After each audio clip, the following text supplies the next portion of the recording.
Welcome to the Alby Living Life podcast. If you like the content, kindly support me by hitting the subscribe, like, and notification buttons. Today's special guest is MFJ again. Hey, mofo. Hey, Alby. What's up? Not How much. you doing? Thanks for having me back. Thanks for joining me. Wasn't expecting mofo. I figured that MFJ was good enough. Now mofo is going to be my new name. Eh? No, it's MFJ. Let's keep it standard, okay? All right. So we're going to talk about Brandywine today. Brandywine Falls today, that hike. So that was our first hike that we did. I guess after many years of friendship, that was kind of the first hike that we went on together, I guess after and my eldest. And the funny thing was that hike alone, when I went on it, I tried it with another person and we couldn't find the falls. So I was kind of really irritated when we actually was looking for it because I think I spent about an hour and a half looking for the thing, and actually we could get to it in about, 35, 40 minutes, right? Mm-hmm. Yeah, exactly. But the weird thing is when you said, last time we went there we couldn't see the falls, and I didn't understand what you meant. Mm-hmm. So when I saw the tourist area where everyone looks out and you could see the falls, it goes right there. It goes, no, we're actually going to go down to the falls. Yeah, which was only 5 minutes to get to the tourist spot. 5-10 minutes, right? Yeah. Exactly. Yeah. But the view is nice, but Yeah. it doesn't do its justice once you're down there. No, nothing like when you're actually face to face with it. When we went there, we crossed a fence? Yeah, I'm taking pictures of the touristy area, and then I look to my left, and then I see you crossing this fence. It says, do not enter, area closed, no access, and I think it was like $115 fine. And I see just, nonchalantly, he's like, I didn't see that. I don't know what you're talking about. But anyways, when we went past this fence, so we just kept, there's an actual path, and you see other people actually walking out. And if you go along that trail, it kind of just loops you into the forest a little bit. And then it takes you to the end, and then you kind of do almost like a 180, right? Where you come down this rock cliff. And you can't miss it. Like, it takes you right to the end of this trail. And some of it's pretty sketchy because it's like a pretty far drops if you fall from the edges there. Oh, yeah. Yeah. But then when you get to the end, it kind of loops you around this rock cliff, like all these medium-sized rocks and boulders and stuff. And then you go along this rock, I guess like a rock wall almost, walking down the path there. And when you get down to the bottom, that's where I think we kind of go and follow some of those ribbons off to the left-hand side. Was I correct? Yep. Yeah. And then we're sort of like walking through the forest area, but still having the mountain where we just came down from onto your right side. And as long as you're close to that, you could see the mountains, and you're sort of following in the direction where you came from, then yes, I'm heading in the right direction. If you go further away from the side of the mountain, then nope, we're not going in the right direction. You just stay that edge because you could see the water down below. Right. Yeah.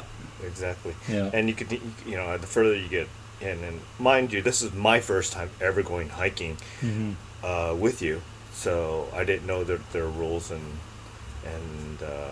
precautions that you need to be aware of when you're hiking. Yeah, so MFJ, just a little story on that. So MFJ decided that he wants to go alone venture into some of these other areas. And when I actually looked up this hike, they're saying that there's bear dens down there. I go, yeah, right. Whatever. So I was saying, bear dens. MFJ, you may want to come closer. And then he's like, oh, I don't know. I'm just going to check this area out over here. Yeah, exactly. And I'm like, so there's also, not only is there like black bears, there's grizzlies that are up that area, like Squamish and not many grizzlies, but there's one or two. That's enough. And also there could be chances of cougars here and there too, right? And I was like, oh, you didn't tell me that. I was like, you dude, just said bears. Wait a minute. Okay, thank you for not telling me about the cougars. But but even then, I didn't take you seriously about the bears until you traumatized me by showing me a bunch of videos that are in my backyard. Yeah, exactly, right there in the back of your yard. But anyway, back to the hike. So then we were just basically just heading towards the. If you follow the ribbons, it's kind of good because it kind of does set you in that path. What happened to me last time was I was actually only 10 minutes away from the falls, but I didn't keep going. I should have just kept going, and I should have looped back to my right instead of looping to the left. When we got down to after about 25 minutes of travel on the hike, 25-30 minutes, and it looked like I got disoriented, and it looked like the falls were to my left, but actually the falls were to my right, and MFJ helped me find that, so that was pretty cool. Yeah. And it was great. As soon as we got to the area where you could see the falls, you're like, wow. Amazing. Yeah, it's like it's a different perspective because when you're at that touristy area, you're like, wow, look at that. But when you're actually down at that level, you can hear it. See the water, yeah, and hear and see, and as we got closer, the mist. Oh yeah. Right. You were crazy. You actually went really close to the water. Yeah, which I knew I wasn't going to stand under the water. I would have been crushed to death. But I was probably no more than, I would say about 12 yards away from the actual fall. And I got drenched. Yeah, you did. Yeah. I was about 75 yards away. So. No, you're about 35, 40 yards maybe. No, I didn't get as soaked as you. I felt... It's sort of like if someone had one of those giant misters and just was going at me. That's what it felt like. But for you... It felt like a shower.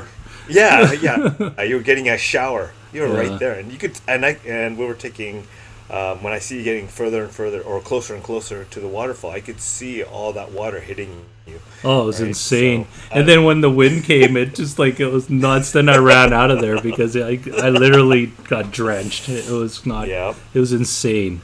But what a feeling and what a sight and the sounds, the visual of it. Like I would never trade that in. That was just amazing. Something that I really wanted to do living in Vancouver and being able to get to there, especially since there was no signs saying that we can't cross it. Right. But it is a really nice set of waterfalls. Oh yeah, breathtaking! Absolutely breathtaking. The funny thing that was your very first hike.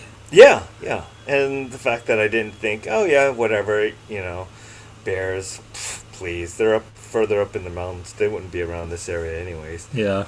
But like I said, after you showed me all the videos, basically I'm a lot lot more scared to go on hikes with you. Yeah, it's okay. Bears won't do anything. Staying a lot closer. As long as cubs are not around with them, but if it's a grizzly, like as long as like I can outrun you, then we're cool. So. Thanks. Let MFJ get tumbled and be bait for you guys to safely do your escape route. It's like, yeah, go ahead. He's a bit chunkier. Tastes better. So out of all the 20 hikes that we've been on in the last year or whatever, or the one pre-pandemic as well, what do you rank this as out of 1 out of 10? Wow. Like as being one of your favorites or anything like that? Because it's my first one, right? And the fact that we climbed all the way down to the bottom, we did, which I would have never done. Yeah. It was absolutely one of my most memorable. So it's in my, from 8 to 10, within that range. Okay. The fact that the water was clear, right? There's hardly any people. One of your favorite heights, Sam?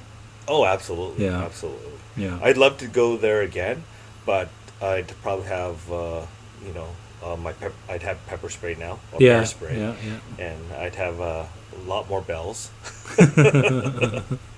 I didn't have any bells at that time when I went. But that's pretty cool, the carving of it all too, right? Because absolutely. Yeah. Yeah, I think it was because of the lava. Yep. They said it was a volcano, and the lava actually created that the gorge. Yeah. It's pretty cool, Because when you're underneath and you look at where the visitors area are all standing, it's like a complete concave hole underneath them, and they don't even know it. Yeah, exactly. So where you're standing from the touristy spot, there's literally nothing underneath them.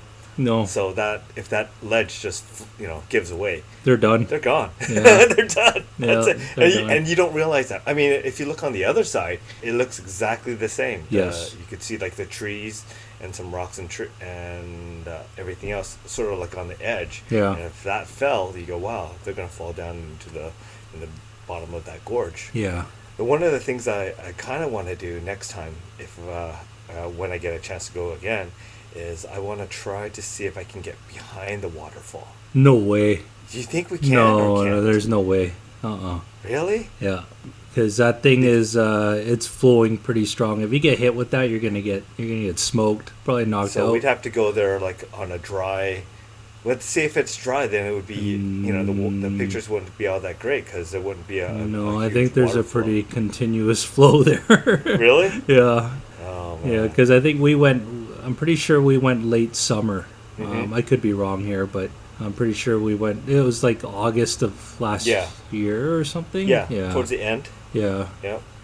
So I'm pretty sure that's as, as dry as it's going to get. Wouldn't it be cool though if you could actually get behind where the waterfall is? Yeah. Take a.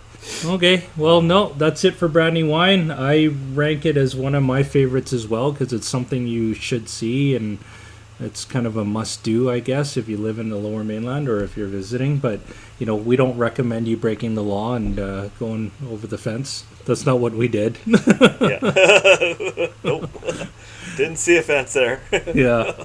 Okay, MFJ. So if you're not following MFJ, give him a follow. He's on JST Tubby at Instagram there. All right, Mofo, thanks again. Yeah. Mofo, it's that way. It's that Mofo. Thanks for that, Alby. Yeah, you're welcome. All right, anyways, thanks for listening. We'll catch you guys next week. Bye.